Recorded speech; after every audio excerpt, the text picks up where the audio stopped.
क्या आपने कभी सोचा है कि इंजेक्टेबल और ड्रॉप जैसी दवाइयाँ ऐसी जगह क्यों बनती हैं, ठीक है, जहाँ पर एक भी मिट्टी का ज़रा भी अलाउ नहीं होता।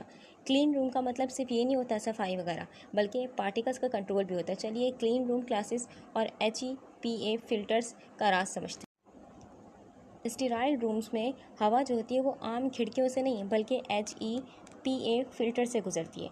ये फ़िल्टर क्या होता है? ये फ़िल्टर 0.3 माइक्रोन के साइज़ तक के जो 99.97 पार्टिकल्स को रोक लेते हैं, ठीक है। यानी जर्म्स और डस्ट का अंदर आना बिल्कुल नामुमकिन हो गया।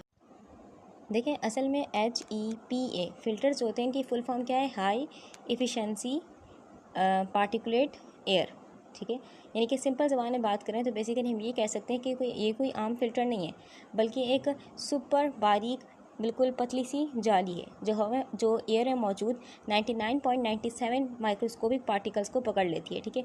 ये आम फ़िल्टर से क्यों अलग है? बेसिकली आम फ़िल्टर जो होते हैं वो सिर्फ बड़ी बड़ी धूल को कैप्चर करते हैं, लेकिन जो HEPA फ़िल्टर होते हैं, ठीक है, ये बहुत ही बारीक होते हैं कि ये 0.3 माइक्रोन, यानी कि अगर हम देखें 0.3 माइक्रोन तो इंसान के जो बाल होता है उससे भी 200 गुना छोटा ये हम बात कर रहे हैं उसकी, ठीक है। यानी कि 0.3 माइक्रोन तक के साइज़ के पार्टिकल्स को भी क्या कर देती है? अलाउ नहीं करती है गुजरना, ठीक है। यानी कि इतना फ़िल्टर करती है।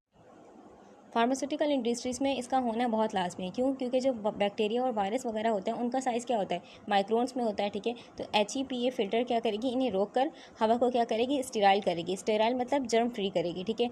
और हमारे पास दवा बनते वक्त अगर मिट्टी का एक छोटा सा भी ज़रा चला गया इंजेक्शन में तो क्या हो जाएगी? वो दवाई ख़राब हो जाएगी। इंडस्ट्रियल स्टैंडर्ड के मुताबिक क्या होता है? 4 मेन क्लासेस होती हैं, grade A, grade B, grade C, grade D।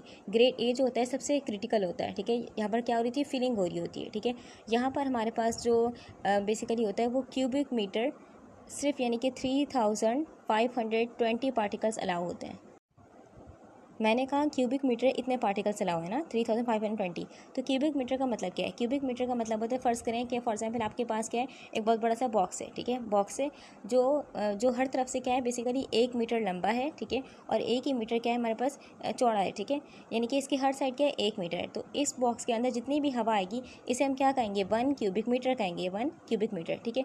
तो हम इस बात का मतलब क्या है? 3520, यानी कि फार्मास्यूटिकल स्टैंडर्ड के मुताबिक ग्रेड A जो है उसमें अगर हम उस 1 क्यूबिक मीटर में अगर हम इस 1 क्यूबिक मीटर हवा का सैंपल लें, ठीक है, और उसे मशीन से चेक करें तो हमें क्या दिखाई दे? हमें दिखाई दे कि उसमें 0.5 माइक्रोन साइज़ के जो पार्टिकल्स हैं उनकी तादाद बस इतनी हो, 3520, यानी कि इससे ज़्यादा ना हो, ठीक है।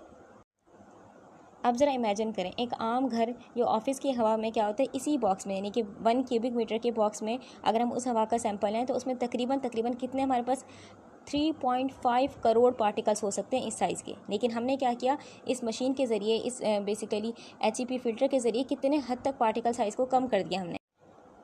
अब सवाल ये आता है कि ऐसा क्यों नहीं हो सकता कि ये जो फ़िल्टर है ये पूरा 100% ही फ़िल्टर कर दें?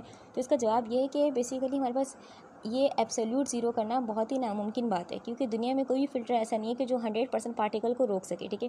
HEPA फ़िल्टर जो होता है हमारे पास, इसकी एफिशिएंसी काम करने की 99.99% है, ठीक है। अब वो जो 0.03% की गुंजाइश रह रही है वही ये बेसिकली ये 3520 पार्टिकल्स बनते हैं, ठीक है। साइंस में हम 100% परफेक्शन को आइडियल मानते हैं, ठीक है, जो रियल लाइफ में अचीव करना बहुत ही नामुमकिन बात है।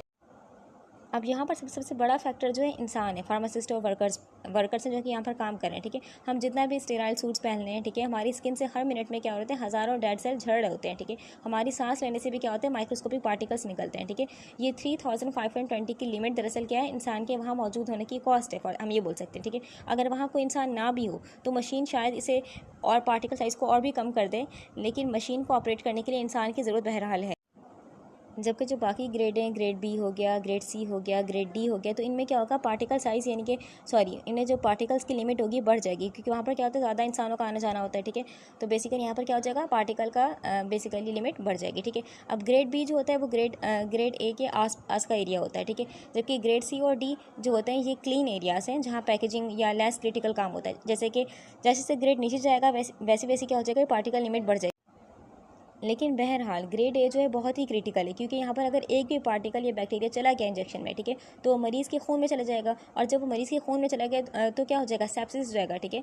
इसलिए जो स्टीराइल प्रोडक्शन होती है उसमें गलती की कोई गुंजाइश नहीं होती। इन लास्ट कुछ इंपॉर्टेंट बातें हैं कि ग्रेड एरिया में क्या होता है कि जो हवा का रास्ता होता है, हवा का फ्लो होता है, वो बिल्कुल सीधा होना चाहिए, यानी कि लेमिनार होना चाहिए, ताकि पार्टिकल जो है वो किसी भी कोने में फंसे ना रहें। एंड सेकंड चीज़, हमारे पास जो स्टीराइल रूम होता है ना, फॉर एग्जाम्पल ये स्टीराइल रूम है, ठीक है, तो इसका प्रेशर क्या होता है, बाहर के रूम से क्या रखा जाएगा, हाई रखा जाएगा, ठीक है, ताकि दरवाज़ा खुले भी, दरवाज़ा खुलने पर बाहर की गंदगी जो है वो हवा के ज़रिए अंदर ना आ जाए।